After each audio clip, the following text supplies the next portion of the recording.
ဒီမီတာဘာဘာတော့ဆိုတဲ့ဒီ Bulgaria Hitman ကတော့ကွင်းထဲမှာပြေးရမှာကိုသူ့ကိုယ်သူစော်ကားတယ်လို့ခံယူထားတဲ့သူမျိုးပါ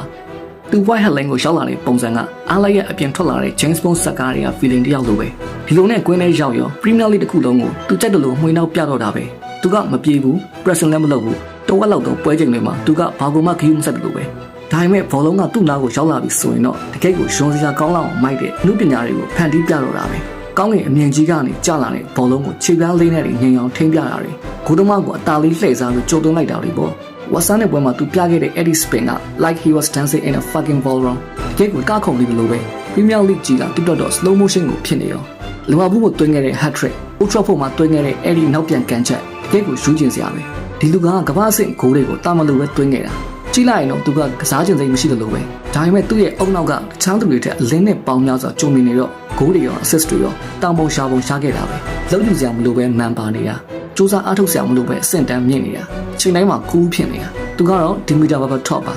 ဖြည်းဖြည်းငိမ့်ငိမ့်ချောချောမွေ့မွေ့လှလှပပကစားတတ်တဲ့ဘောလုံးပါရမီရှင်ကြီးပေါ့ဗျာအခုလိုစိတ်ဝင်စားစရာကောင်းတဲ့ဘောလုံးအကြောင်းအရာတွေကိုနေတိုင်းကြည့်ရှုနိုင်ဖို့ကျွန်တော်တို့ရဲ့ Edge of the Pitch channel ကို like and follow လုပ်ထားပေးဖို့ပြောကြားလိုပါတယ်ကျေးဇူးတင်ပါတယ်ခင်ဗျာ